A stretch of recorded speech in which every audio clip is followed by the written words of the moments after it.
Hey everybody, this is Shire from Ken Blu. I'm here to give you some tips, some support. I'm trying to give you some ways, some methods, whatever you want to call it.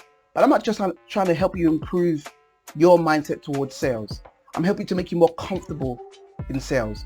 I speak to a lot of people as a business consultant, trying to support them in developing their business. And unfortunately, there is no way you can grow your business without sales.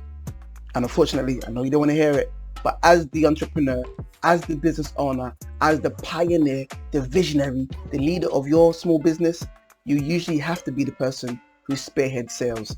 Even if you're not the only person in your sales department or the only person selling, whenever you're out and about networking, speaking to people, connecting with others about your business, you are in sales mode. You are always selling. So I want to give you some tips and some support on 4 ways and 4 mindset changes that will help you become better and more comfortable with sales. So number 1, you need to look for those who understand the value. That's one of the first things you have to do. Look for those who understand the value. One of the things that people struggle with when it comes to sales is trying to convince people that what they're doing is valuable, that what they're trying to sell them is useful. Especially those who are in the service-based business space, those who they're trying to develop a business, they're a consultant of some sort, they're a designer, they're a hairdresser, they provide any form of service. You're a graphic designer, or maybe you're even a PT, a personal trainer, or maybe a wedding planner. But whatever your service is, you find yourself constantly in the sales space trying to convince people to buy, trying to convince them that what you're doing is good. Now, don't get me wrong. There is a level of persuasion and there is a case to be presented to somebody who is a prospect to buy what you're selling. That's definitely the case. But sales becomes very easy when you connect with those who understand the value of what you're doing. And again, those who understand, or who you understand their problem, and you can present what you have as a solution to their problem. So you have to make sure that they understand the value of what you're doing. They understand that the problem they have can be solved by the solution you're presenting. Too many times we try to put ourselves in positions and in situations where we're trying to convince people that what we have is valuable to them. Now again, that sounds counterintuitive, because isn't that the job of sales, right? Well, wrong. The job of sales is trying to show people that what you have is valuable to them, but not trying to convince them of the value. You're trying to present to them that this is what you need, rather than convince them that the problem they have is valuable enough for you to solve it, right? So a lot of people find that they get into these conversations and these calls, or they have these discussions with people who are potential customers, and they're now trying to convince them that your problem is big enough for you to need to pay me to solve it, or what I've got is necessary for this problem that I'm trying to convince you is enough of a problem. There are people out there who know their problem is enough of a problem, who know what they've got is as in what the problem is, what the desire is enough of a pain point for them to want it solved. Trust me, when you find people like that, when you understand those people in your space, in your niche, who have enough of an understanding of their own problems and their own desires, that you have something that can solve it, they are more likely to buy from you. They are more willing to buy from you.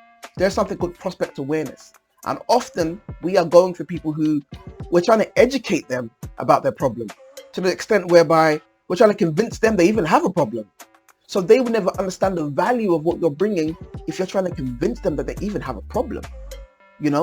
What you need to do is you need to find people who you understand their problem, you understand the value of solving it for them, and you present to them the solution, and they would buy that solution because the problem is of value to them. They understand the value. Next thing is, you need to understand that impact before income. That's the concept. Next point is impact before income. What I mean by that is, if you make impact, income will follow. So I speak to people all the time, and they talk about taking sales calls or having conversations in that space, and they struggle to articulate, and they struggle, and sometimes they have like 10 calls and they only, they get rejected in the first 3, and it can be so disheartening and discouraging, because it's like, what I've got is amazing, but these people didn't want it. But the reality is, If you focus on making impact in everybody's life who you meet, everybody is a potential customer, if you focus on making impact, you will notice that more and more people will turn and want to give you income. People ask me on calls when I speak to them, even on sales calls with me, people are like, wow, you're really good at this. Like, how do you stay so optimistic, and how do you stay so positive, and how do you keep going from call to call? Because my aim is to help as many people as I can on these calls, and those who want to will buy. There's something that people might refer to as conversion rates, where you're looking at the rate of conversion and the calls you're having. Now, the reality is, the more you look at it as, if I impact 100 people, 10 people will buy, rather than if I get on the phone to 100 people, I need 10 people to buy, it slightly changes how you take the phone calls.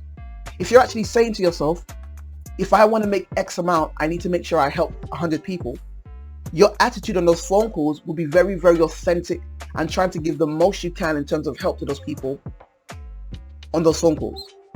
And hopefully, if you do it right, some of those, maybe not all, but some of those will result in a sale.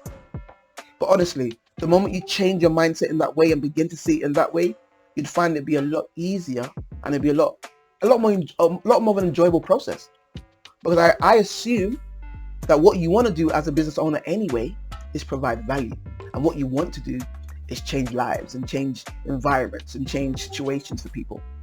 If you don't want to do that and you just want to make money, these things might not really matter to you. You probably don't care about whether or not you probably only care about sales, should I say. You probably don't care about anything else anyway. So, it's not for you. This is for those who have a bit more in mind than just making money. Those who, and I meet them all the time, you want to, make impact, you want to help people, but you don't even want to charge. The sales part, the difficult part. But honestly, when I say impact before income, I'm not saying don't now charge. So let me just be clear. I'm not saying now forget to charge. What I'm saying is make the charge and have your pricing set up. Make sure you offer them what you have. But first, make sure you make an impact. Make an impact in that person's life and then offer them something. Too many people hop on a phone call or reach out to people with the only intention to convince them to buy. And that usually doesn't work. Next point is sales is about solving a problem. Sales is about solving a problem. Sales is about going to somebody and presenting them a solution to a problem. A lot of people think sales is about getting money out of somebody. But money is usually a result of proving to somebody that you can solve a problem. So one of the things I do, one of the techniques I use when I talk to people and I have a sales call with them and I have a conversation with them, when I finish the conversation, I don't say, well, okay, do you want to pay? Are you going to pay? I let them know, look, this is great. If you want the solution, let me know and I'll take you through the process. So they know payment is a part of the process. I'll make it clear to them, but they know that payment is a part of the process for the solution rather than just, oh, you're ready now. Okay, here's how you pay. Now, sometimes that might work for some people, that might not matter, but I've noticed that people are more willing to pay, if they realize that, this is directly connected with the solution I want. I'll say to somebody, I'm not sure if I want it. They'll be like, I'm not too sure. I'm like, no problem. I want to offer this and I want to give this to you. I want to make these changes in your situation. In order to do that, I need to get you involved in this that we're doing. This is the cost of it. Let me know if you want to get involved and you want to get the solution. So it's like, if the solution is, for some of our clients, we're trying to help them, build and get consistent income. I want to help you get consistent income. If that's what you want for yourself and you understand that we can do that for you, let me know. I'll get you involved in the network. To enroll you, I have to take your payment, do this, and do this, and we'll get you involved in the network. Now they understand they have to pay something, but payment is a part of solving a problem rather than, oh, hi, oh, this is what we do. Oh, this is how much it costs. So do you want to buy it? Which is, believe it or not, what some people do. And last but not least, and I probably think this is one of the most important parts, especially if you're in a service-based business. Service-based businesses are actually focused usually on getting repeat customers and having people come to you more than once for that service, unless your service is a one-off service. But with your service-based business, I always encourage people to focus on opening relationships and not closing sales. When I speak to people and I want to have a conversation with them, and when they want to move forward, I try not to, so I can't guarantee that I don't, but so far, so good. But I try not to make anybody feel as though I'm about to just get them to pay for something and abandon them. I let them feel like this is a start of something. We're about to embark on something together. Make a commitment to them. This is what we're going to do together. This is what we're going to work on together. Allow people to feel like they're about to become part of something rather than giving something up to get something. Now, again, it's about how people feel. It's about the journey. I'm not saying you should pretend as though people are not paying, or, you know, give them the illusion that this is that they're not buying something. That's not what I mean. But I mean the majority of their journey, the overriding feeling that they should have in that conversation or in that process is welcome. Welcome to this thing. You know, so when you're talking to people and you're nurturing them and you're building that trust with them, make it clear to them that what you're trying to do with them is build a relationship. And this product or this service is part of that process. This service is the anchor to that relationship. This service is the guiding principle of that relationship. However, it's a relationship nonetheless. And this comes out in how you treat people. Somebody might say, oh, can I chat to you about something? Can we have a little quick conversation? And you usually stop your meetings by 5, but you're saying, you know what, on this occasion, I'm going to speak to you at 6:30 just because I'm trying to build a relationship. That creates that kind of environment where the person realizes there's a relationship.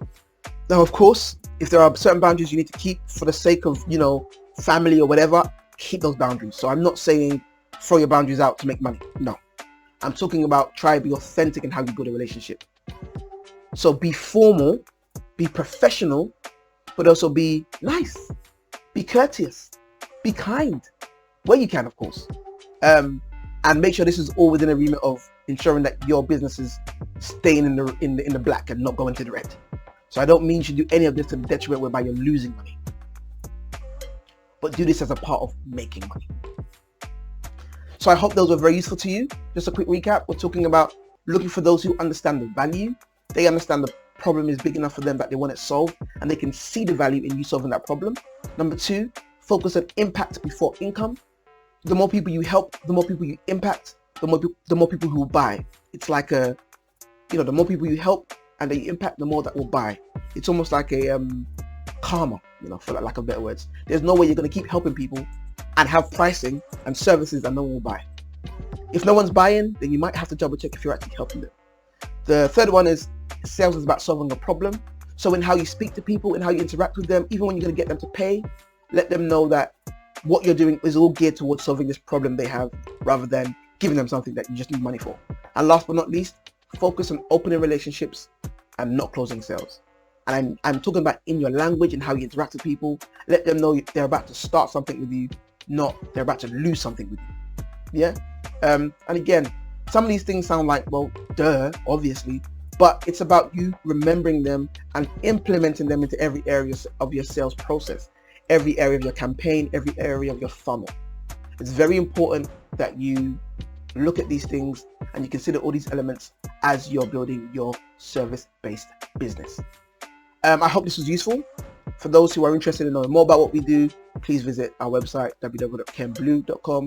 For those who are already involved in our network, great to see you here watching this video, and I hope it's useful for you. For those who aren't involved, you need to get involved. We want to make sure you've got consistent income coming into your business, support you. If you're having that sporadic income coming in here and there, you're just trying to work out how to get more people to buy from you and have it consistently, come to us. We can support you. Business consultants, digital marketing experts, trying to help you trying to help you build your business. Thank you for your time, guys, and have a good day.